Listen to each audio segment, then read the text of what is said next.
Okay, so good afternoon, ladies and gentlemen. Today is Professor Weakley's last lecture. He's going to continuously deliver our presentation about insights for global leadership with the development of intercultural sensitivity. So in this lecture, we're going to really focus on the DMAIS. Where is your DMAIS now? So after you listen to the lecture, your DMAIS may be going to change to the right or to the left. Okay, so this is a very important lecture. And also, thank you very much, Professor Weakley. So the floor is yours. Yeah. Thank you.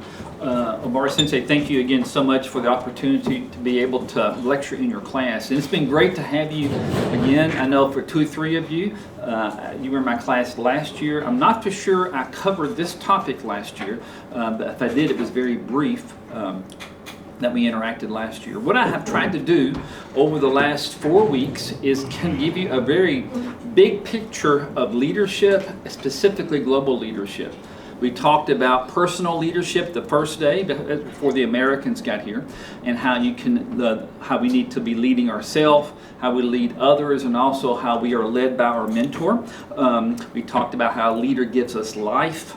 Then the second week, I introduced you to the concept and the topic of global leadership. And we spent 2 weeks actually studying these 2 issues, CQ Drive. In that week, we really talked about purpose in life and meaning in life. And CQ Drive, again, is the ability to interact and the ability to communicate and to adjust in different cultures, but knowing what drives you, knowing your motivation, and ultimately knowing what your purpose is very, very significant. Last week, we spent time talking about CQ knowledge, and spent most of our time realizing that when you go into a different culture, you have to learn, you have to be educated, you need to gain knowledge on the culture that you're going to. That's why even in this last hour, I was able to walk around to the different tables as you presented your meaning and purpose in life and your worldview. It was fascinating to learn some different things from each of you. Our class is very diverse. It has different concepts about in your upbringing or how you view life, even some of your religious perspectives as well. And so it gives a very broad perspective on knowledge, because we really talked about the concept of worldview, how you see your world. This week, I'm going to conclude with addressing these 2 last issues, CQ strategy, basically how we're going to understand developing a model of intercultural sensitivity, and then we're going to talk about CQ action, or some of the very practical things that you need to do to become a CQ leader. I'll give more principles than doing A, X, Y, or Z. So that's kind of what we're going to talk about today as we kind of talked about it. Again, motivation relates to your purpose. CQ knowledge as it relates to your worldview, CQ strategy as it relates to DMAIS, and number 4, CQ action as it relates to your behavior. One of the most significant things that you're going to be processing and understanding to become a culturally sensitive leader is having a self-awareness versus an other awareness. Are you able to transplant yourself into another culture and understand that culture and be able to interact in that culture, or do you only see yourself as your own culture? And so I'm going to give you a spectrum that is going to help you to identify even today where you are in understanding cultures. And then, as Obara Sensei mentioned, you'll get a chance to think through, well, how do I go to the next step? And that would be true for the GPU students as well as the American students, that as well. It really is, to be a good CQ leader, you have to develop intercultural sensitivity.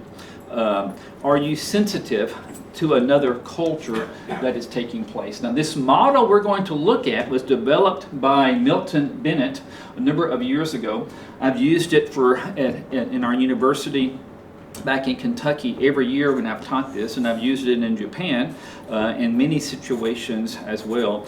And it's a conceptual model that really does help you to know, oh, this is where I am, where do I need to go? What's the next step that takes place? And so Americans that are here, this is for you as well. I want you to think through, where do you kind of rank yourself, or where do you place yourself in this spectrum, as well as the GPU students that take place. There's 6 stages we're going to look at: the denial stage, the defense, the minimization stage, acceptance, adaptation, and integration. The stages progress from ethnocentrism to being ethno-relative. And you're thinking, what do those words mean? So we first of all need to define some of those words. Okay, to be ethnocentric means that ethno is your ethnicity or your culture, in whatever culture you're in, that is at the center of your life, or that is at the center of how you view another culture. So if you're an American and you come to Japan, you automatically are ethnocentric, thinking, well, I'm an American, I'm in Japan, and I see the world through my American eyes. If you're from Myanmar and you come to Japan, the first eyes you see the world through are your Myanmar eyes. Or if you're from Bangladesh or from Philippines or Vietnam or wherever you may be from, you see it first, and so ethnocentrism is very, very natural. It's just that basically that is our natural tendency. It's, again, the tendency for individuals to place their own group, that could be ethnic, racial, or cultural, at the center of how they observe the world. But it can be a major obstacle to effective leadership, and can prevent someone from understanding or respecting other cultures.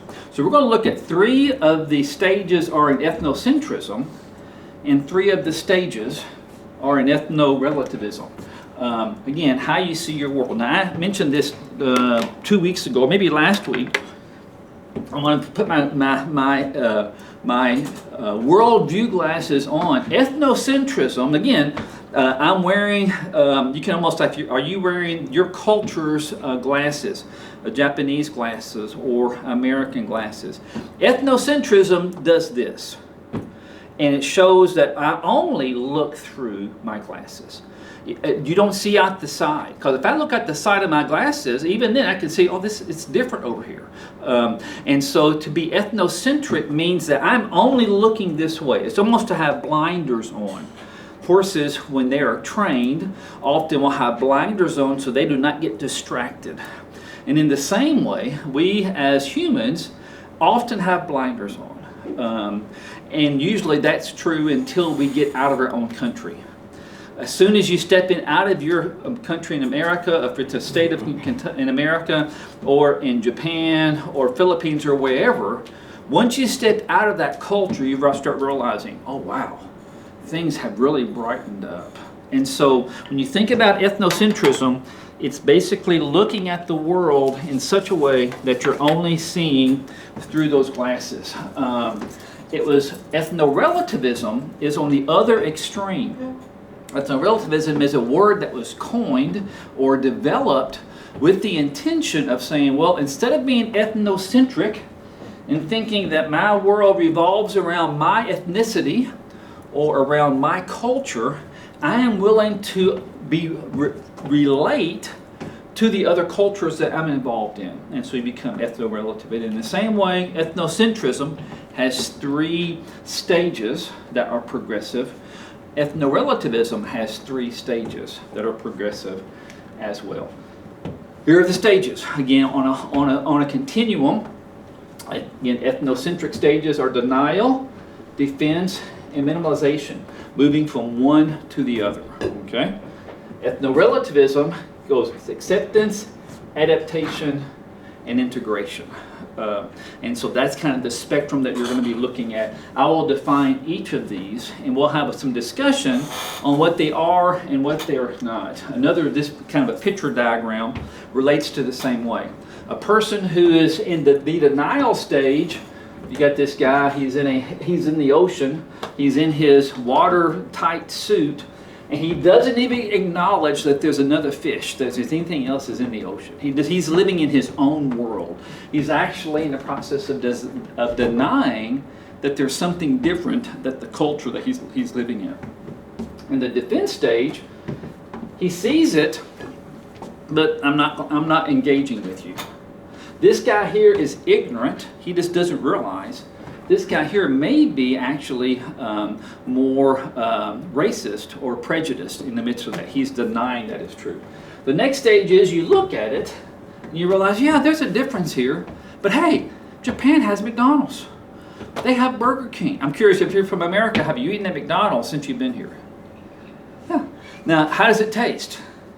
Better quality, honestly. Better quality, but I would say close, but still better. Okay, yeah, it's like if you closed your eyes and you had a Big Mac from Japan, Tokyo, and a Big Mac from New York, they're basically the same thing. I mean, think, how did they do that? The French fries are even the same. I'm thinking, how did they do that? I mean, so now I say you go to McDonald's. I've been to McDonald's. I go at least once every summer. I'm in Japan just to say I've eaten at McDonald's in Japan. Have you eaten at KFC yet? If you're from America. Yeah. Okay, yeah, eating at KFC as well, Kentucky Fried Chicken. If you're a GPU student, have you eaten at McDonald's in the last month or two? Let me see your hand if you're GPU students. Okay, yeah. And so if you've eaten, if you've eaten at McDonald's here, it tastes just like if you were in Kentucky. It tastes the same. And so I say that because sometimes we think, hey, McDonald's is in Japan, McDonald's is in America, the cultures are the same, the food is the same. But we minimize the difference that is there. And can think, well, no, the food is actually better. They probably do use better ingredients to some degree here in Tokyo. But you realize, oh, they're not that different, and you start to devalue the differences in the culture. So you acknowledge that there's a difference, but they're not that significant. Those are the ethnocentric stages. The next stage is, you start to accept. You're aware of the differences, and you start to accept those differences and start to understand them. Then you start to adapt, meaning you're taking your helmet off, or you're taking the water suit off, so you can actually engage with the culture. Then lastly, he didn't even have the suit off at all, and he has integrated, or she has fully integrated into the culture. We're going to talk about these stages and answer some other questions that relates to that. Stage one is denial, the stage of denial. It's often created based on the belief that a person's culture is the only real culture. I mentioned earlier, this stage really is a stage of people that are ignorant, meaning they don't have the knowledge of ever being. Often this takes place if a person's never left their hometown, if they're in America, or they've never left their culture or their country that is there. They just think, oh, there's no difference. And not only is there no difference, the only real culture is my culture.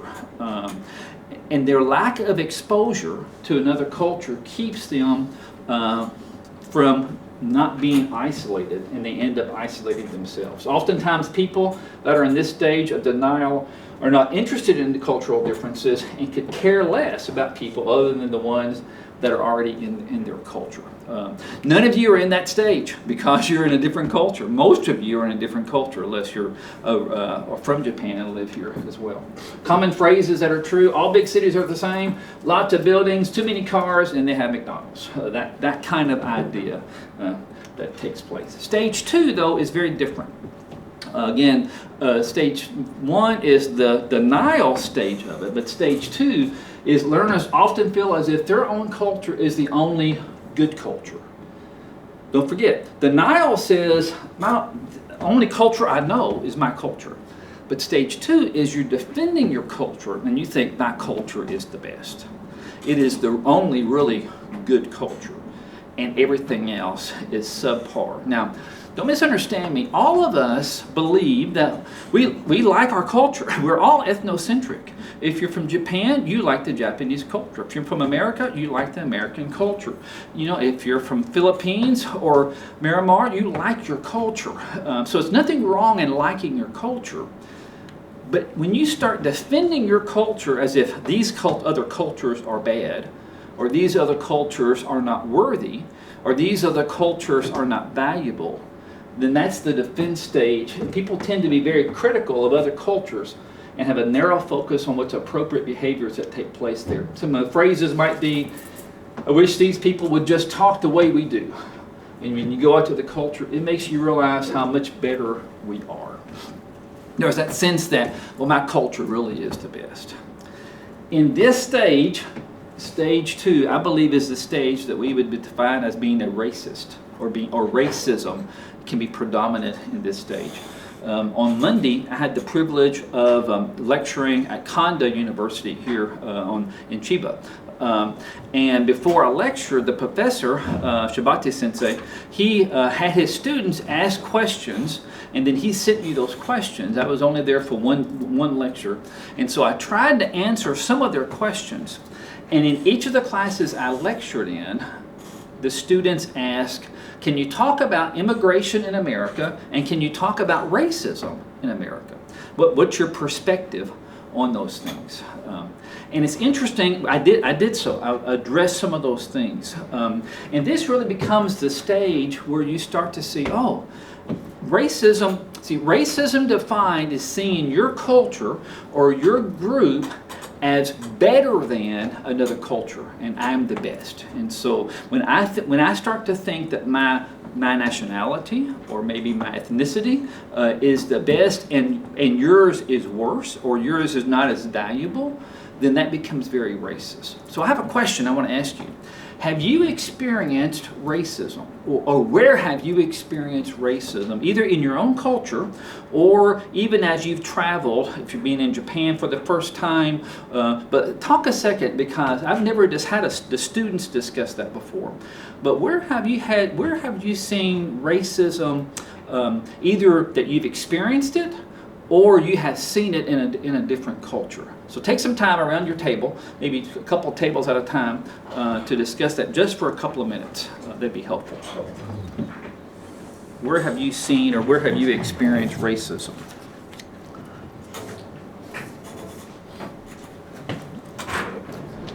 You also you can discuss in that group there. Yeah, go right ahead.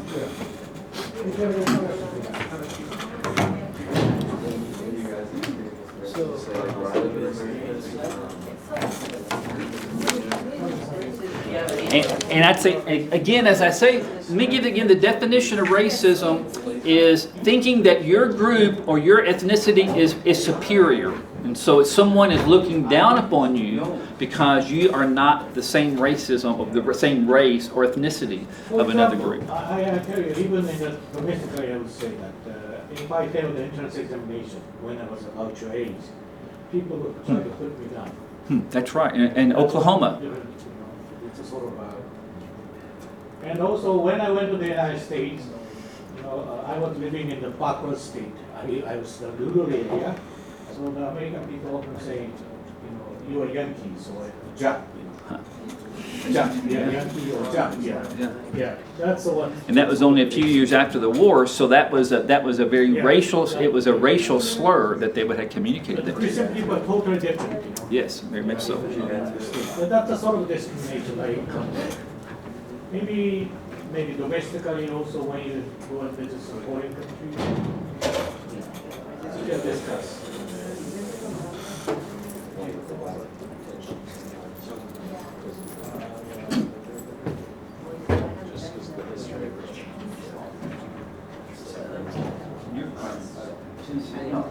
Yeah, Richard. Yeah, I was just saying how there was the Richmond, all those monuments, Monument Avenue they took down because of the Civil War. Slavery.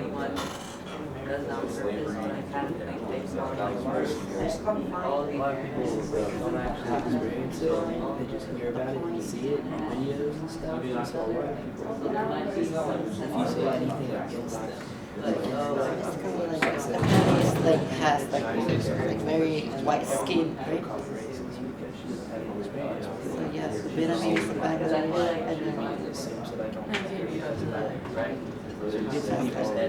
and I'm curious, is there tension between Japanese and Vietnamese? Is there racial tension between or do you know? Is there tension or is there racism between Japanese and Vietnamese? like difference. It's just kind of all of it. Differences or people that do Japanese look down on people from Vietnam. Ah, yeah, yeah, yeah. Do they? Okay, I'm just curious. But you There were are certain things that Yeah, I'm native. But you were raised in. And I'm like a half both, like Japanese, America don't do that. Vietnamese. They clog the whole thing. It's not They like stand half where they Vietnamese, want, but yeah. They don't stand on one side and let people cross on the other. Yeah, that makes sense. Stuff like that. In the US, they don't take care of their trash. They're not responsible like that. Like Just throw it on the Vietnamese side of the road doesn't sometimes. speak like, So people have to like go and pick that up for you know, them, like, right? But there's so many there's people that can't speak can't like keep up with it. So everything's there. Japanese, like native, like fluently. Stuff So like that. So like maybe sometimes the Japanese they look also down. it seems like when you get very lonely. Vietnamese like Like how many people like can't get speak involved with each other all work, the time, yes. like I think the old generation is different. But But I don't have, but I didn't have like in the US, everybody's like experience like that. Cause I'm everybody like a they're Japanese. loud, they communicate, right? Now we don't need to be loud. We need to be quiet. But that's a very good way to go about that group that can use it, right? So I think that there's so many things we can learn from each other. I don't think one's better than the other. I think that there's something you can learn from this one, this one, and they can learn from us in some ways too. So, yeah. What about you? I haven't experienced racism. Yeah. 結構ナイジェリア Big problem. can speak Japanese. Fluently. A lot of people. 見た目が訳して何 Yeah, she's Nigerian. 見た目が何見た目が喋れないから家を借りれない。 Like Nigerian. Okay, take just another couple of seconds in that discussion. You know, again, racism can be defined or is experienced differently in different cultures, and so sometimes we've had those struggles in America, both with nationalities, also with people from different country or different states in America. You may experience that in Japan as well. So again, racism is the sense that, and my definition is thinking your race or your ethnicity is superior to another, and it addresses the motive of I'm better. It kind of looks at the core of who you are. I am better because of my race, or I am better because of my ethnicity. And that often is kind of the motivation, or kind of at the root of the issue of the defense stage when it comes to cultural intelligence. The next stage is that of minimizing the person's nationality or their ethnicity. Let me see if I can get the diagram real quick. Again, it goes from denial, defense, and then minimization. And here, it's a false sense of cultural sensitivity assumes we are all the same. And so I put that on the board here a second. I want to address from this perspective, and I've done this partially for you that are from America. The term racism is thrown out all the time in our culture. You're a racist. You've said this. You say this. That kind of thing. I believe and it can be also communicated, of course, in Japan. But I believe it's a misunderstanding of some terminology. There's a difference between racism and being culturally insensitive. A person who's a racist is a person who in their heart thinks I am better than you are because of my ethnicity or my race. You can view a person very completely equal and be culturally insensitive. I thought, I didn't even realize that. I didn't even realize what I said was an insensitive comment. I've done that often in life, realizing, I did not understand or comprehend that there are certain things about certain ethnicities or certain races that they may value, and I didn't even realize I didn't value that. I'll give an example.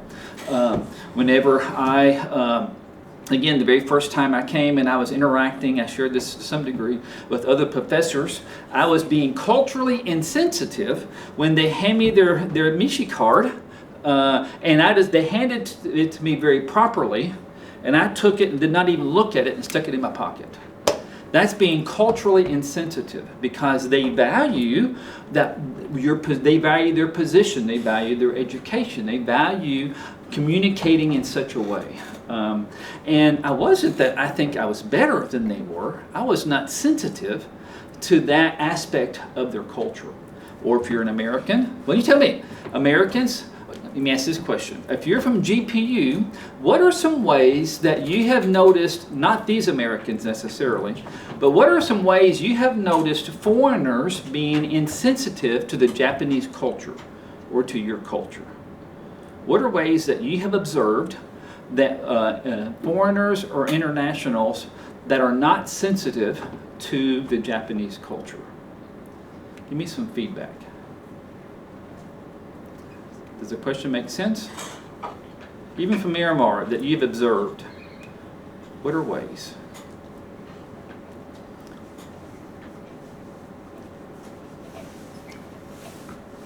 Let me give you a suggestion.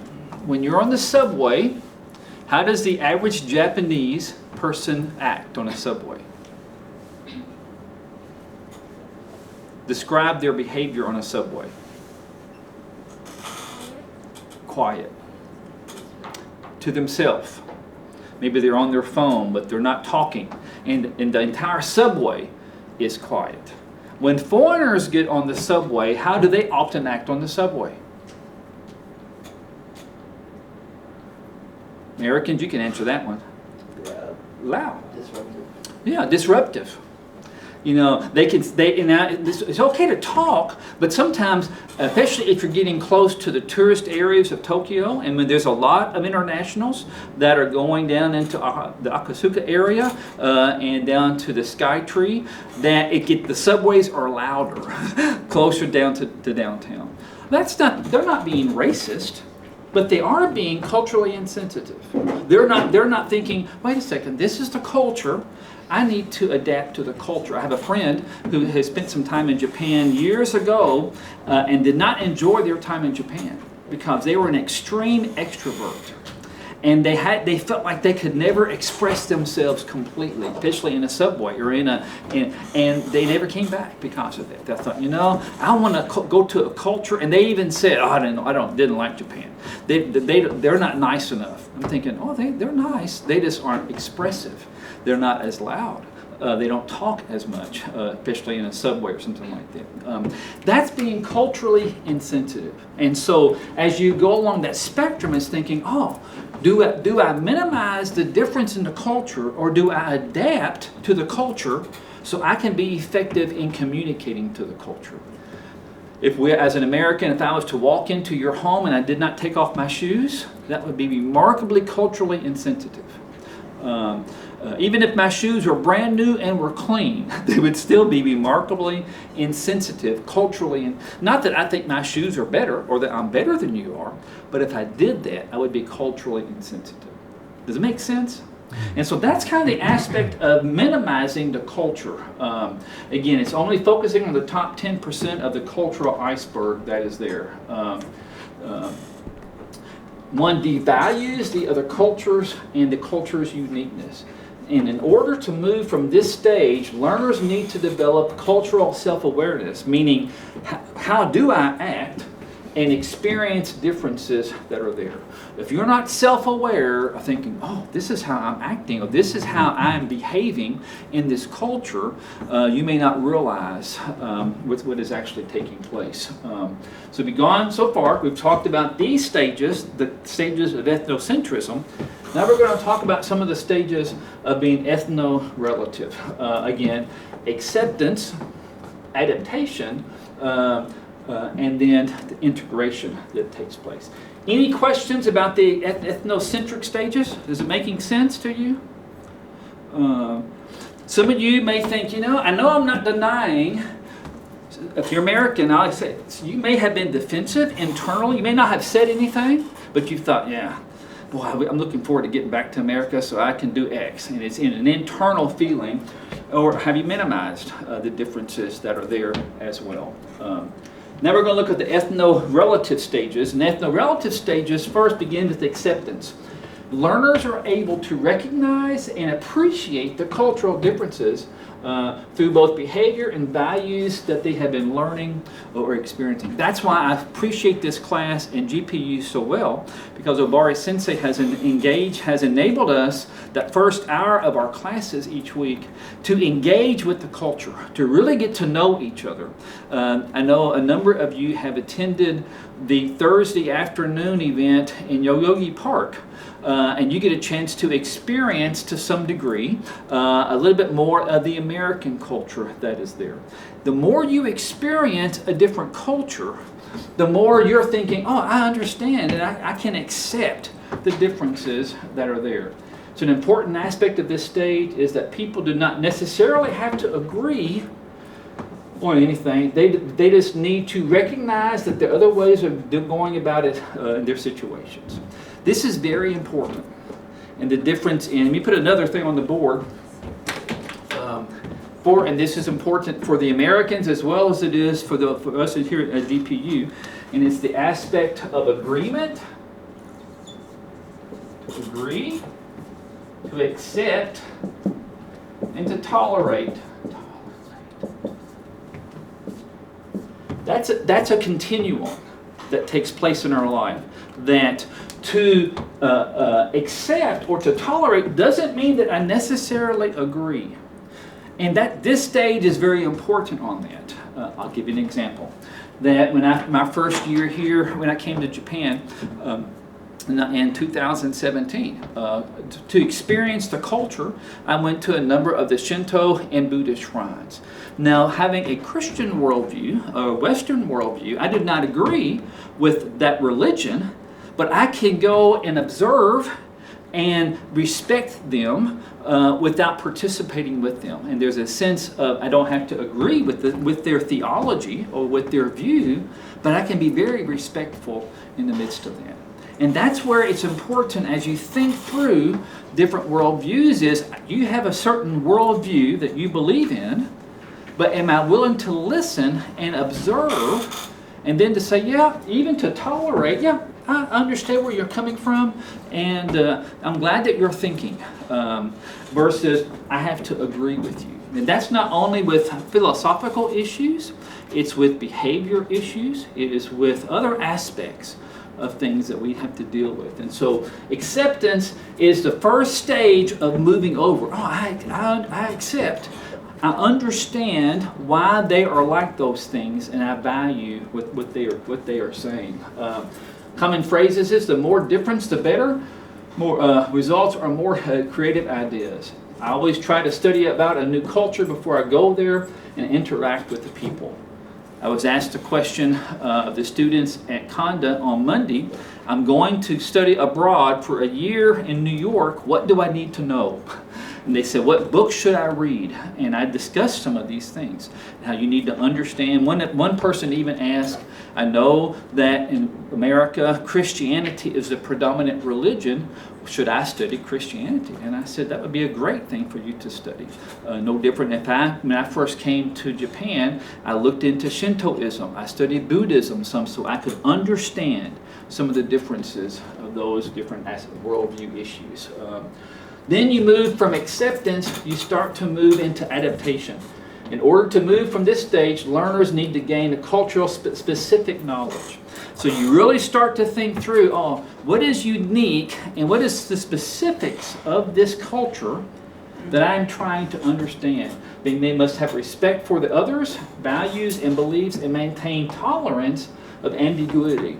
Meaning that I know that they are different, I know I appreciate that, and I don't necessarily know why, but that's okay. Because you're in this culture for that period of time trying to understand and to embrace. Learners begin to be more competent in how to communicate with the people of other cultures, and they're able to incorporate the worldview of others into their own worldview. Example, walking up the escalator. Instead of me being frustrated that I can't stand beside my daughter, I've accepted it and I adapt. And I get on the left-hand side of the escalator. Or when I'm in Osaka, I get on the right-hand side of the escalator as I go up. And you start adapting your behavior so that your culture that you're living in, you have a greater harmony with that culture in aspects. Basically, I can maintain my values and also behave in culturally appropriate ways.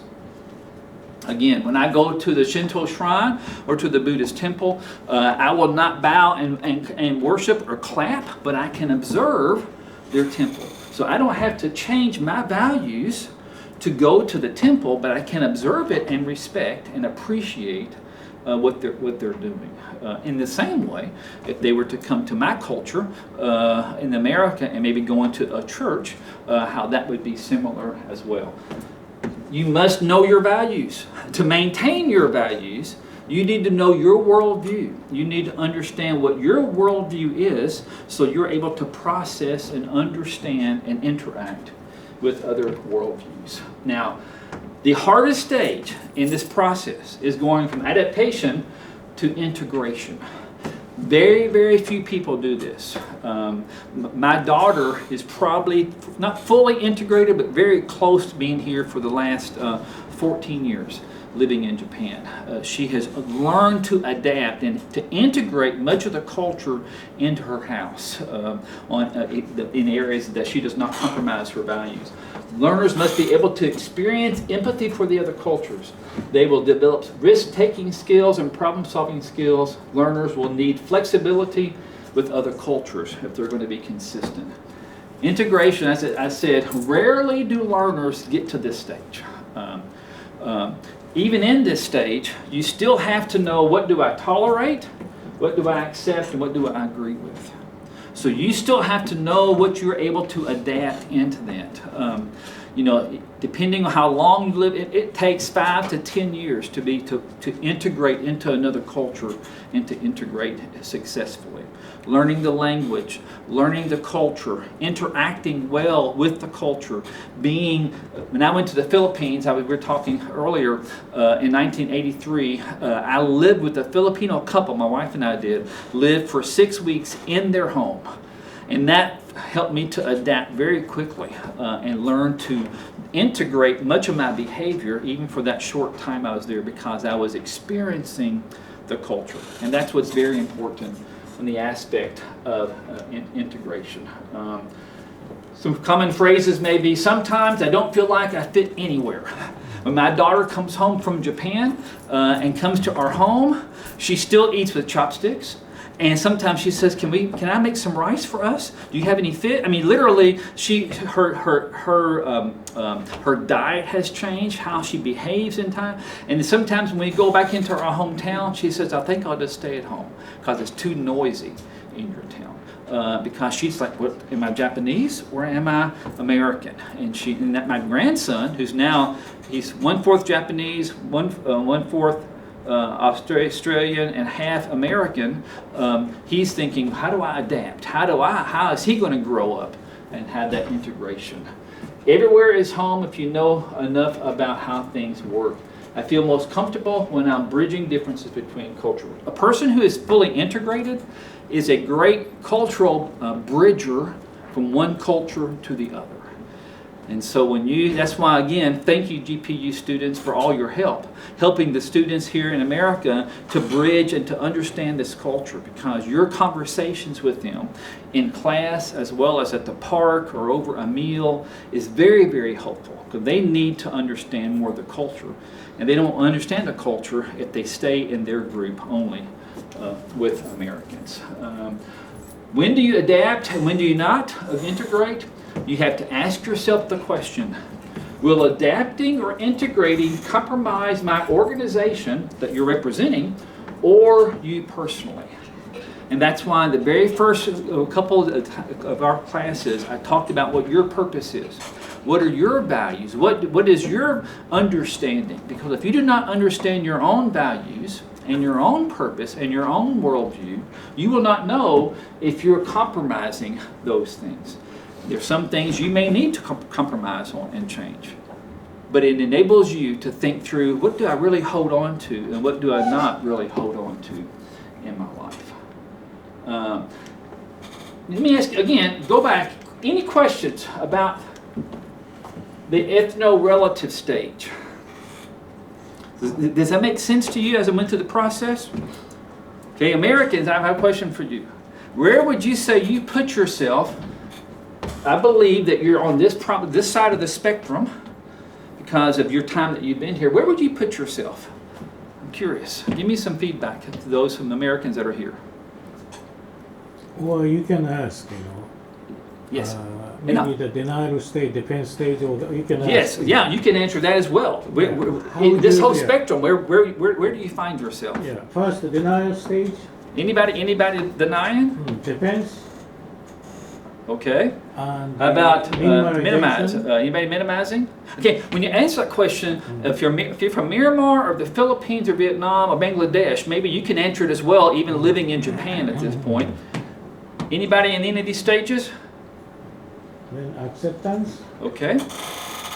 Well, how about acceptance? How many of y'all I think I'm here? I think I've crossed over, but I'm not fully over here. How about anybody on this side? Acceptance. Let me see your hand. Any acceptance? Acceptance. Which stage are you in now? Okay. Any thoughts? I'd say we're like really close to adaptation. You're close. You're kind of right here. Yeah. Okay. All right. Adaptation. Adaptation. Anybody feels like anybody? Okay, Adam, you feel like you're adapting pretty well. Okay, Davis. Okay. Oh yeah. Okay. Okay. Anybody fully integrated? I know the Americans aren't. How about from Myanmar? Have you been here very long? Would you say you're there? Sometime, if you get into that stage, you might be losing your faith. Yes. If you go into the integration stage. Lady from Bangladesh, for you, has this been hard? You were born in Japan, then you moved to Bangladesh and you came back. And so is it a struggle to you to live in two different cultures mentally? Okay, good. So you're thinking that through. Okay. Yeah, and that's a good observation, Obari Sensei. If you will not, your faith, your religious preferences, you don't lose, if you fully move, you will lose it here. And so you have to understand your worldview very strongly. So generally speaking, I think I encourage my student to reach the adaptation stage, you know. Okay, reach the adaptation stage. Hi, so that's wonderful. Yes. Okay, that's a great stage to go to move into that situation, so you can make those adjustments on a consistent basis. Okay. Well, I think I'm out of time. May I ask? Yes. Hi. One question. You said denial or defense stages. You know, sometimes if we think that we are better than other people. Even on an individual basis, when you interact with someone, I think I'm better than this, you know, Right. in terms of the social status and the wealth and whatever. Hi. So I think that's called a sin. You know, we are all sinners. Yes. That's why we tend to regard ourselves as better than others. Okay. But that's wrong, you know. That's exactly right. So how are we going to change that kind of attitude? Yeah, that's a great point. If you're here and you think you're better than somebody else, that's a self-centered, and our term would be a sin or a grievance toward God. And I believe that you can personally study it, but actually it takes a transformation on the inside for you to realize I accept another person like that. That's a great question of You our see, sense. Thank you. we are all created equal. You as good as I am, I'm a sinner. So if we think I'm better than you, it means you are putting down the other people. They are the creation, right? All people are created in His own image. That's why we shouldn't regard ourselves as better than others. That's the point, main point. We have to respect them as they are. We are equal, okay? If you keep coming back to that basic concept, more or less we tend to not put other people down. It's wonderful. Whatever the stage we are Yes. in. Yeah. You know, one of the very first days of class, I had you hold up your finger, and you looked at your fingerprint, and it was a Mark Twain quote, and I said that the two most important days of your life is when you were born, because you have been created in the image of God, and two, when you know why you were created. And I said that because all people are created in the image of God, and because they have been created in the image of God, they have value just as they are. And I had that question in Conda about immigration. A person who's an illegal immigrant or a non-illegal immigrant, it's irrelevant. They are all created in the image of God, and they are valuable just as they are. So I want you to realize as well that you are valuable, and you have been created in the image of God. And because of that, you have value, and we do not look down on other people or other races or anything else from that perspective. And so regardless of our social status or educational background or family background, we have to make sure that keep this in mind. We are all equal. Right? If you tend to put other people down, it means you're displacing God, the Creator. This, as Obari Sensei mentioned, this is my last time with you. They're from GPU, and actually the Americans as well. I will not be here next week. This is my QR code to my webpage. And so on my webpage, there are a number of talks I have given at different situations. I'm going to be placing a number of our lectures here at GPU on my webpage. It's thomasweakley.com. And so if you want to go there, that's a direct link to my webpage. You can email me anytime. I would love to interact with you further. And so thank you so much for the wonderful opportunity to be able to be your professor for the last 4 weeks. It's been an honor and a joy, Obari Sensei. Okay, thank you very much, Professor Thomas Weakley. So we look forward to seeing you next year. Yes, I'll be back next year. Hi. Right.